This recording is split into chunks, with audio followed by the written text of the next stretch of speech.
to the lecture. Usually, if we talk about the Zarqa area, we have an idea that this area is more promising for prehistoric sites and even further to the EB and so on.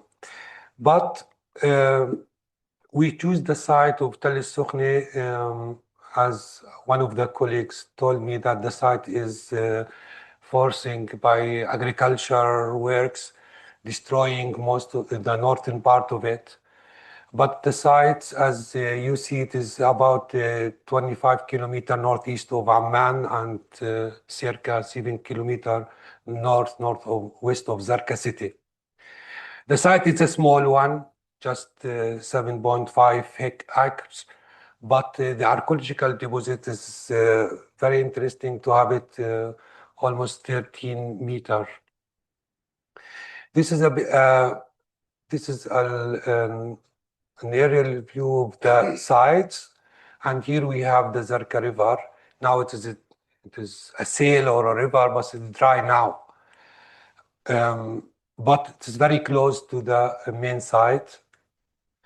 Here is a look at the site to the south, and we see maybe the site extend to this area too, but has been destroyed in its northern part. At least we estimate that this is 1/3 of the site has been bulldozed. But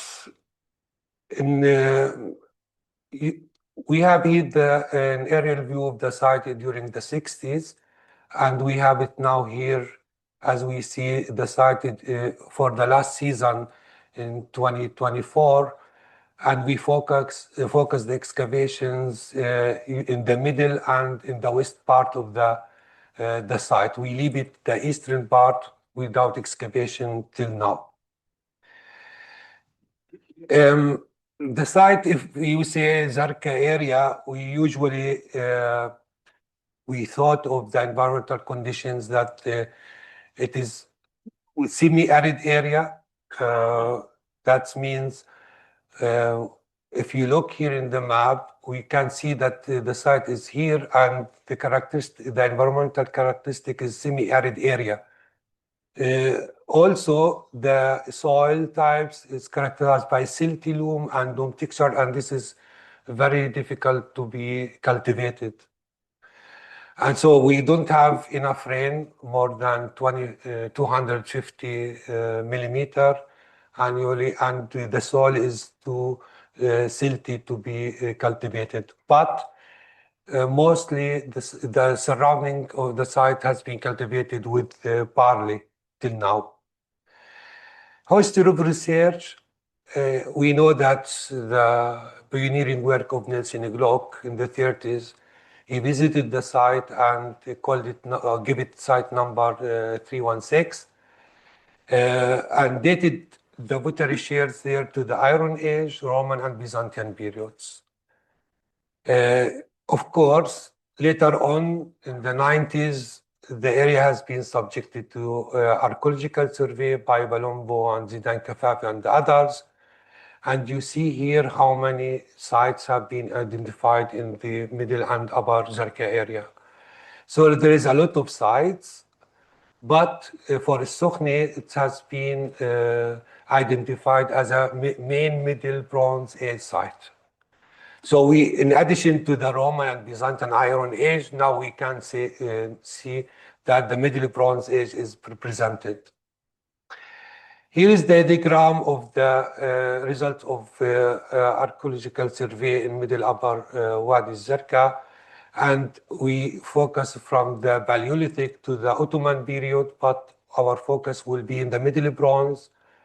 Of course, we are interested in the Late Bronze, the Iron Age, and as the survey tells us, there is a Roman and Byzantine, but we see the peak is on the Roman period, but in the Iron Age,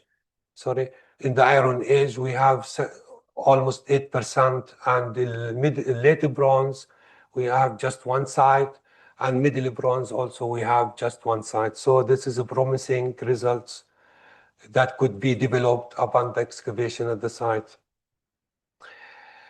So, as I told you, there almost 13 meters of archaeological deposit. Of course, not as all archaeological deposit, but we have natural deposits.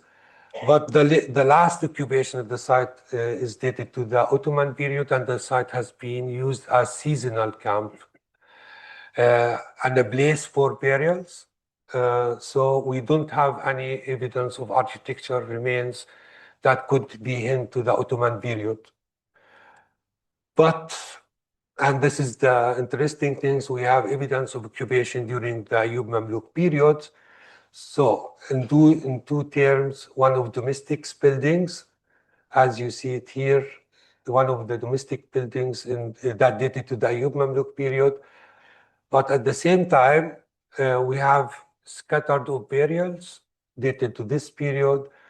And interesting that this period at the site has been heavily destroyed by fire. So the end of this Ayyub Mamluk period has been destroyed by fire, and we have an density of ash above all parts of the site. So maybe it's not our subject today, but what has been interested is to identify that there is a remains of Hellenistic period. So we have excavations showed us that Hellenistic period has been, or during this period, there is a heavy occupation of the site during this period, and extend to the early Roman. So at this moment, we can say there is a late Hellenistic and early Roman period. During this period, we have a lot of evidence, mainly in the center part of the site and in the part of the west side and to the east. In this area, we have many domestic buildings, especially as we start here, we identify this wall that is like a complex. This Oliven press, it's now like a complex in the center of the residential area. So I call it is somehow olive oil complex. What we have, maybe once one will ask, it is really Hellenistic period olive press. I can say that the olive press could be dated to the late Hellenistic period, extend to the Roman period, as it is evidenced by the pottery and the architectural changes that could be identified, especially the upper courses. What of special interest of this almost complete olive press, that we have this stone pavement, we have the threshing area, the vats, and all the installation that's needed to in the pressing process. We have here storage rooms, and of course, it is very close to the olive press. We found a Rhodian stamp, amphora with a Rhodian stamp, and the architecture remains is similar to other parts of domestic building at the site. So we can say these installations could be built during the late Hellenistic period and extend to the Roman period, with the evidence of pottery, of course. This is the pictures. I will not. This is the pictures could show you the installations inside the olive press. For example, the storage room, the stone weight, the lever niche that is built. That is built with the stone pavement here, and the vats and the pressing area. As I told you, it is just here. What is the function of this stone pavement, and what could be the use of it? I really thought that this place could have an upper walls here. So could be somehow like a tower, if I could say, or something like that. Yani. But really, I thought as a heavy stone surrounded this area, we could say surely that there is an upper structure of the site here. So this is here is the domestic building, and you see here part of the wall that's around the olive oil complex. Here we have all the domestic buildings, more than the western part. But these buildings, we have evidence of, once again, the late Hellenistic and the early Roman, and even part of the pottery that dated to the Roman period, the late Roman period.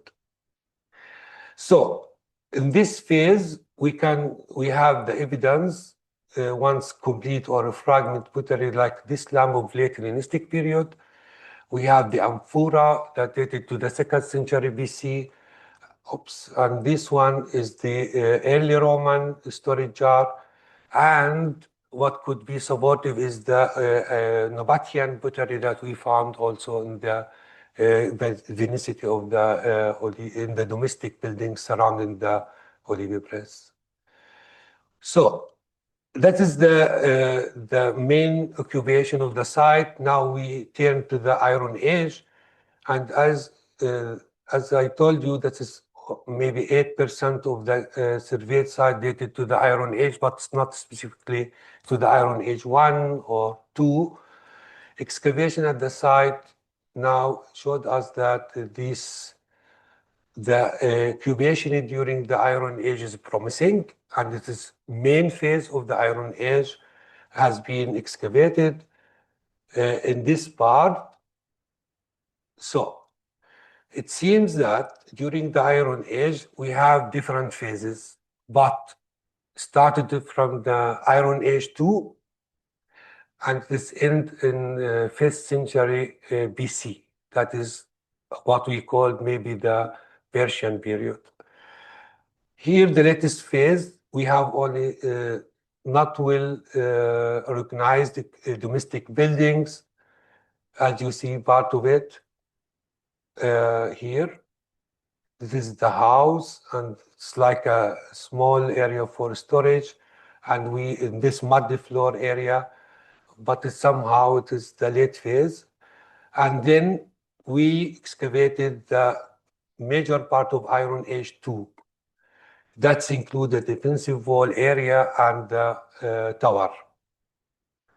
Here is part of what they call it usually in Iron Age, the Kesmet wall. We have here these two parallel walls and the partition walls in between. And you see here, this area, it's not very wide, just maybe 1.5 meters, but we have evidence of domestic activities in this area. So once again, during the Iron Age 2, we explored in the southwest part of the site. We have here a staircase leading, oops, I don't see it clearly, but we have the staircase here. We have a plastered canal adjoined to it. And as you see here, it is end with the defensive wall. And here we have a platform with these two small cups in one of the big stones. What could be this? It is a tower, or it is a ritual area. I can't give an absolute answer because we don't have enough evidence to support one of these explanations.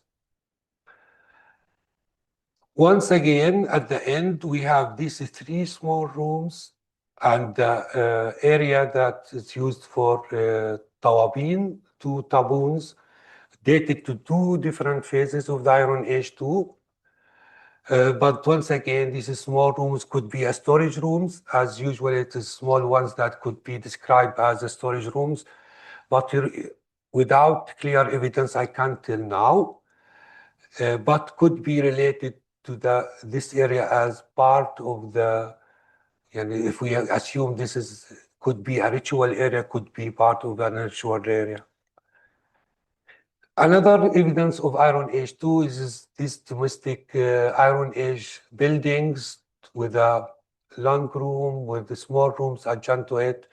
And we have a taboon here. And it could be this building is of two stores. As we see here, this is a vat, stone vats. It could be collapsed from the upper stores and could be dated to this period. Very interesting, during the Iron Age too, we have what we could be called industrial building or industrial house. As you see, there is a large circular silos here, but we have this room and this one, and adjacent to it is an olive press dated to the Iron Age. You may see it here clearly, but these buildings could be identified with two phases of the Iron Age too. And I agree with that view that is dated to, it divided the Iron Age to early and late Iron Age too, because of the pottery and the short interval between these two phases. This is a picture of the olive press of Iron Age. And you see it is this area where could be the olive could be crushed, and the vats here, the oil has been collected. So, why we call it the industrial building? Because we have many loom weights in this part of the buildings. Evidence of Iron Age too could be seen from the pottery, of course. We have these lamps. These lamps of Iron Age too, the cooking pots or the bowls, and here is diagnostic of Iron Age II pottery. It could be bowls or vats, and also this typical of incisor of Iron Age II. It could be late Iron Age II. Beside that, we have not complete, but fragments of figurines. Especially this one, this is like an Ammonite figurine. And this is at least a head, and we are not lucky to have a complete figurine, but part of a human and animal figurine, we have it at the site. So, the Middle Bronze Age, this is the third main occupation at the site. As Bilombo and his colleague identified the site as a major MP site, we are lucky to identify different phases of Middle Bronze Age, especially in the western part of the Tell. And the occupation during the Middle Bronze Age expand all the period of the Middle Bronze Age and to the Late Bronze Age. So we have different phases of Middle Bronze and Late Bronze Ages. Once again, as I told you, this one site could be dated in the Middle Upper Zarqa, dated to this period, but at least it is an interesting history of the area could be discussed and developed. The earliest part of the site, it is just this area where we found the earliest pottery. And in this part, as you see, it is somehow adjacent to the wall. We call it revetment wall. And this is because of this wall has been built to prevent from the washing that affect the site from the northern part. So we call it revetment wall. And this wall also adjacent to tower in the site. We have here the hair, and that's show the domestic activities here. We have animal bones, big animal bones, like a cattle. Between the revetment wall and the tower, in this area too, we have many ashes that could indicate the site has been used this area could be used in the earliest part as a domestic activities. This is the area we talk about. Here is the revetment wall, here is the tower, and the tower could be dated to the Middle Bronze, the second phase, Middle Bronze 2. And you see here, the tower also has been subjected to the extension in this part, and could be that this part of the main tower and a room beside the main tower.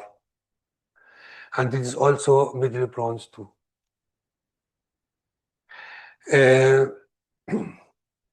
If you see here, we have part of a rambit also adjacent to the tower area, and this part of the rambit, as we keep that in order to see that the area here in this the western part has been or has somehow a rambit area, and we dig deeper to find the earliest occupation at the site.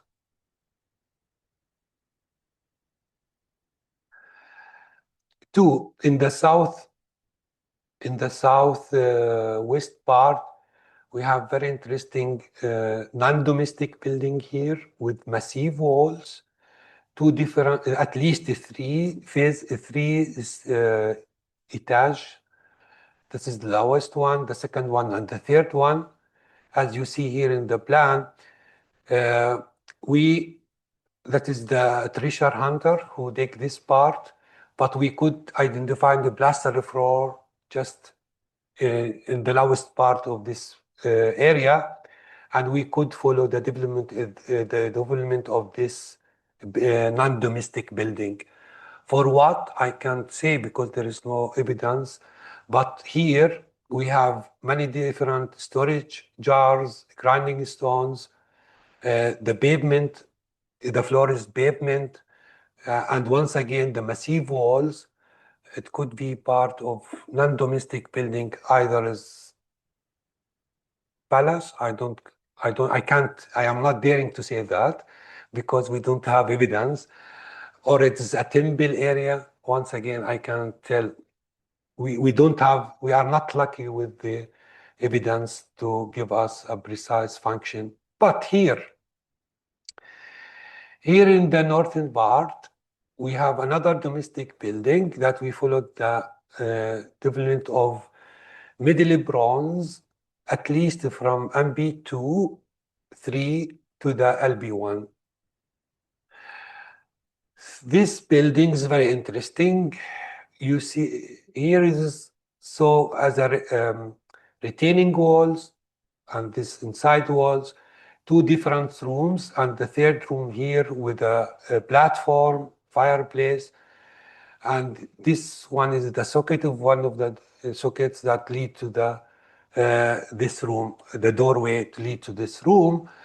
So in this area, we could identify different phases. We have density of chocolate and white wares that could indicate somehow different uses as a usual domestic building. But at least now we can say we could have a chronological sequences in this part of the tell, but not to the lowest phase of MB1. Besides that, we are lucky with finding a storage room. This is one of the colleagues, Bilal, who excavated here. We have two different types of pottery dated to MB2. And in this separate storage room, were dug in the floor. This is a picture of these MB2 jars. Here, this one and this one. And then the different types of pottery that spanned from MB1 to the LB. Really, if you could just have a glance at this part of the pottery with jars and bowls, that is the earliest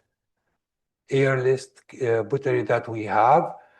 especially here that the pottery shows influences from north, maybe into Syria, as far as usually argue that all come from Syria. But we have clear evidence of the different phases of MB to the LB. These were the two jars with decoration we found in Syria too, this type of decorations. And the cooking pots, the different types of cooking pot from the MB3 to the LB. Here to the chocolate on whites, different types of chocolate on whites, especially this type that is dated to the LB. We have problems with the LB. When the LB ends, when the Iron Age begins, all the sites have this two clear phases, or just the LB could expand more in some sites than the others. That is a big question in the chronological terms. These pottery shares with notches, somehow they described as Tel el-Yahudiyya were, but we don't have the calcite inside. What is interesting, maybe Dr. Muawiyah could tell about these pairs. Bilal excavated that early in 2009, but we have only this shared of pairs. It is part of the LB or the Iron Age one. It could be more, I think, could be more with the LB, the late LB, than the Iron Age one. Here we have the lamps of the MBLB. And when one of the colleague Omar excavated in the domestic building that we show, he was lucky to find a burial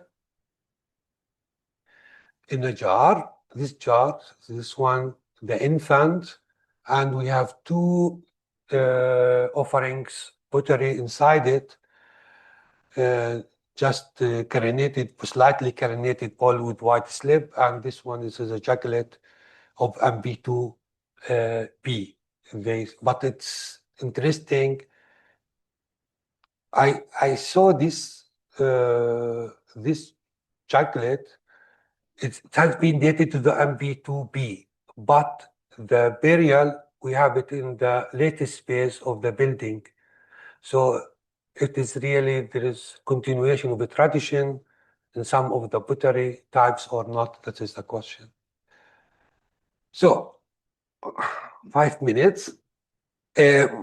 What we can tell, it is like we want to follow the cultural history of the site to present it as a key site in the upper middle Wadi az-Zarqa, where we can discuss the Middle Bronze, the Iron Age, and the Hellenistic early Roman periods. If we look to the east, that means our focus concerning the Middle Bronze, we have it in the Jordan Valley. Now we have the Tell Es-Sukhnah as a tell with major occupation during Nambi. We could revise our thinking on Middle Bronze Age in Jordan, and not just to look in the Jordan Valley or the just adjacent to the Jordan Valley. We have all the evidence of small town, even this terminology is somehow misleading, or the town or the city, but at least we have non-domestic buildings. We have the tower, we have the retreatment wall, we have the rampart, we have the non-domestic buildings, as I show you. So what it is about the site during the Middle Bronze Age, I will call it a site that serves different function, that connect east-west somehow, and maybe it is have a very important role in the trade. Maybe trade evolved somehow. That is, we have a noble who reside at the site. So the elite, the elite start the Middle Bronze Age, And at the same time, they collect maybe the people from other sites would, like Rahel, dated to EB4. Sorry. That means Rahel ended with EB4. It is one of the major sites just opposite Tel Es-Sukhnah. We have the collapse of EB23 sites like Batrawi. We have the village during the EB4 in Batrawi, but we have the MB at Es-Sukhnah, so maybe there is movement of people who settled in Tel Es-Sukhnah from the beginning of the Middle Bronze Age, from the beginning. So it is really IB, as we discussed with Jihad, maybe it is an IB phase. I would agree, because the technology of pottery showed two combination of handmade and wheel-made, especially the upper part of the pots. So somehow we have the earliest occupation at the site that could start with the end of Ruhail during the EB4. So too, during the Iron Age, as I show you from the beginning, the Zarqa river is just the left side of the Tel. If we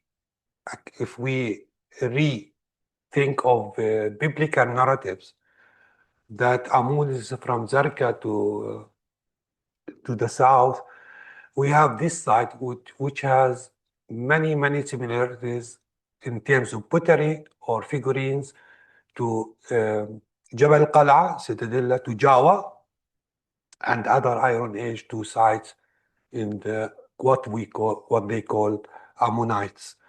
So this is a good place to start discussion. Really, there is an Ammonite territory. What is the relation between the northern part of Jordan and what they call the Ammonite territories, just south of Az-Zarqa River. Concerning the Hellenistic period, once again, it is one of the rare sites that, or the Hellenistic period, usually it's not well represented in Jordan, but at least we have elite who settled in Tel Es-Sukhnah during the Hellenistic period. They were economically, they depend on economic, like the olive pressing and maybe distribution of olive oil, as we saw it with the olive oil productions from the olive press. So once again, this is it has a special role during the Hellenistic period. Even with the trade with Rhodes during this period, we have evidence from we have evidence like the amphoras. And with the Nabatean culture to the south, we have the evidence of Nabatean pottery, of two phases of the Nabatean, the early and the late Nabatean. And so once, before the thanks, just to say one final thing. In Sukhnah, we could notice the continuous of a tradition and the continuous of using and reusing walls of dated to different periods, and even similarities in types of installations. So we could say that there is continuous occupation, maybe with slight intervals, but not a major interval, even during the end of the Iron Age. So now I can say many thanks for your attention.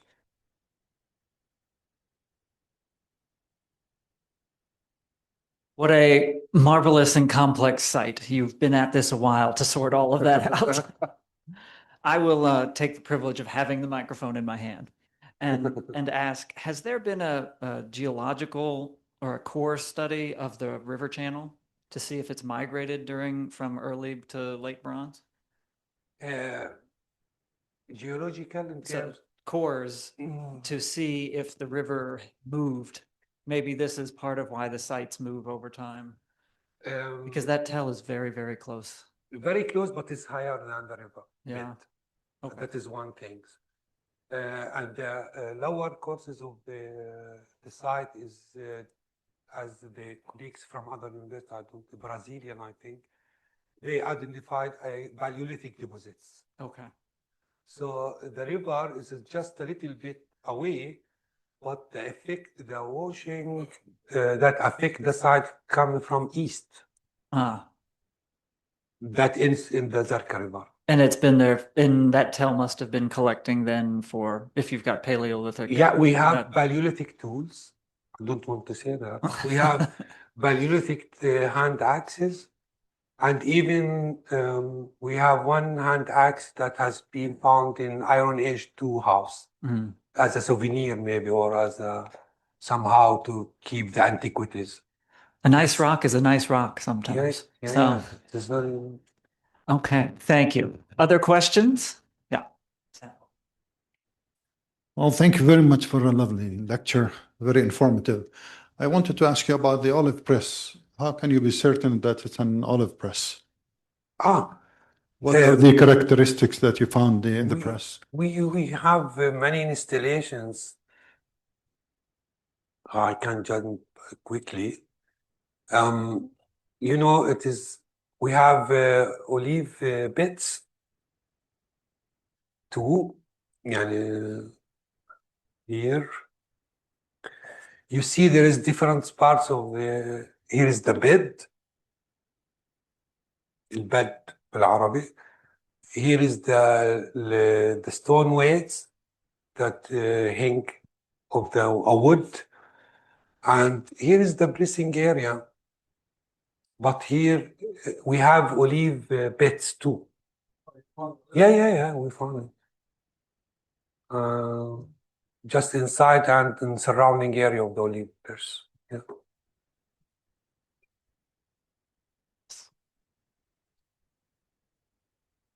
Thank you, Doctor.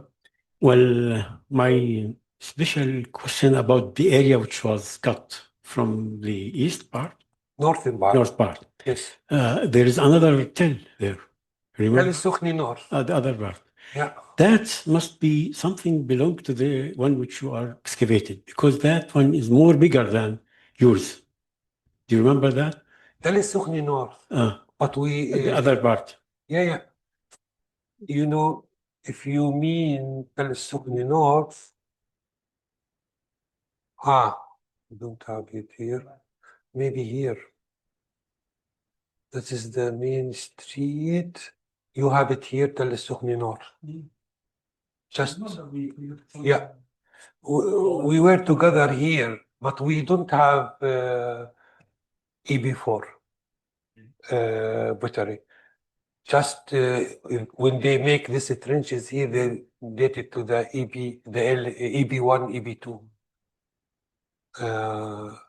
with the stamp from Iraq to Mesopotamia. They have it here. But here is Es-Sukhnah north. Here we are, and here Rahel is here. Rahel. The EB4 site, main site. Yeah. Therefore, I said there is a movement from different parts to the people to settle here. This Jnini and Betrawi. Yeah. Adib, if you look to the diagrams.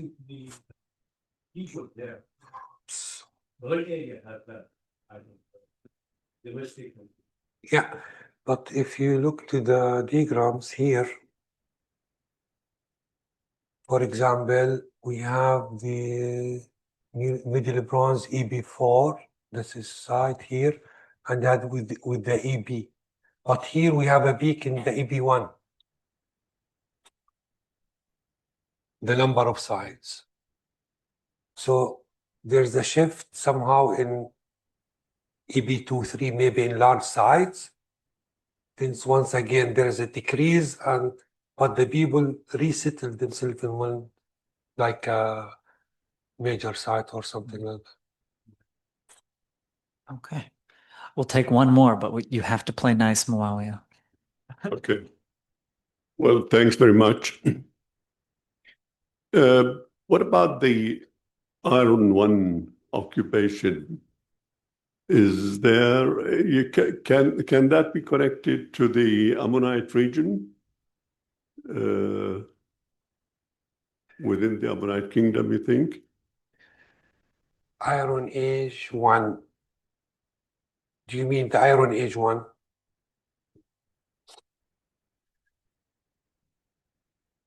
You know, maybe the last phase, the last sentence, what I said, that there's somehow continuation. We have one of the pottery that could be of late Bronze Age, yani late Bronze Age. And if there is an argument that should be evaluated, I think my dream, it should be that we should rethink of the chronology of Iron Age 2 when it is started, or should we have Iron Age 2 at all? And we should rethink of the chronology of the Iron Age. But the clear evidence, as I told you, the bird here, it should be to the late of, yani late Bronze Age, yani maybe touch the Iron Age 1, yani maybe. Yeah. And then we have a very short interval that we don't have a clear evidence of Iron Age 1 pottery. But then we have the flourishing during the early Iron Age 2. Now, how long interval, I don't know, but maybe we could rethink when the Ammonite kingdom started early than usually thought. That is one thing. And the second thing, we should rethink of the end of the Iron Age. If we have the Attaic ware and the late Iron Age pottery, then the Iron Age 2, it is somehow long period, not as we thought of it, just maybe 300 years or something like that. So there is, in the Es-Sukhnah, we should rethink of the chronology of the Iron Age and the span of the time during the Iron Age itself. I mean, 1200 to 1000, this period, is this represented something? It's full 1000. No. Okay. We'll stop there for questions because we have a wonderful reception for you. We're so grateful. Thank you very much for this. It's a lot to thought. Thank you all for joining us, and please let's go next door to take some drinks and refreshments.